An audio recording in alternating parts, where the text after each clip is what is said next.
আসসালামু আলাইকুম। মেহেদি medicine corner থেকে আপনাদেরকে স্বাগত। আজকে আপনাদের সামনে কথা বলবো প্যালক্সি ট্যাবলেট নিয়ে। এই প্যালক্সি ট্যাবলেট বাজারে নিয়ে এসেছে বিকন ফার্মাসিউটিক্যালস লিমিটেড।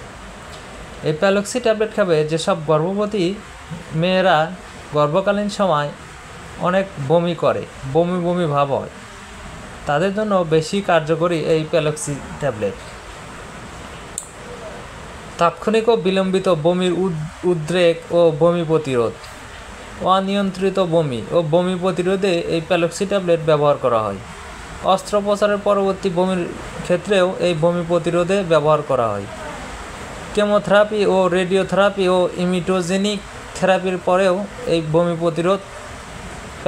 প্রতিরোধের ক্ষেত্রে প্যালক্সি ব্যবহার করা হয়। প্যালক্সি ট্যাবলেটের মাত্রা ও সেবনবিধি। সাধারণত মাত্রা প্রাপ্তবয়স্কদের ক্ষেত্রে 0.5 মিলিগ্রামের একটি ট্যাবলেট দিনে একবার সেবন করতে হবে। পার্শ্ব প্রতিক্রিয়া। এই প্যালক্সি ব্যবহারে সবচেয়ে বেশি হতে পারে এমন পার্শ্ব প্রতিক্রিয়া হচ্ছে মাথা ব্যথা ও কোষ্ঠকাঠিন্য। গর্ভাবস্থায় স্তন্যদানকালে ব্যবহার। গর্ভাবস্থায় ব্যবহারে প্যালিনোসেট্রন বি শ্রেণীর অন্তর্ভুক্ত। মাতৃদুগ্ধের সাথে প্যালিনোসেট্রন নিঃসরিত হয় কি না তা জানা যায়নি। গর্ভাবস্থায় এটা ব্যবহার করা যায়। এই প্যালক্সি ট্যাবলেটের মূল্য পার পিস 20 টাকা। প্রতিটা ট্যাবলেটের মূল্য 20 টাকা। এরকম মেডিসিন বিষয়ে আরও নতুন ভিডিও পেতে আমার এই ইউটিউব চ্যানেলটি সবাই সাবস্ক্রাইব করবেন।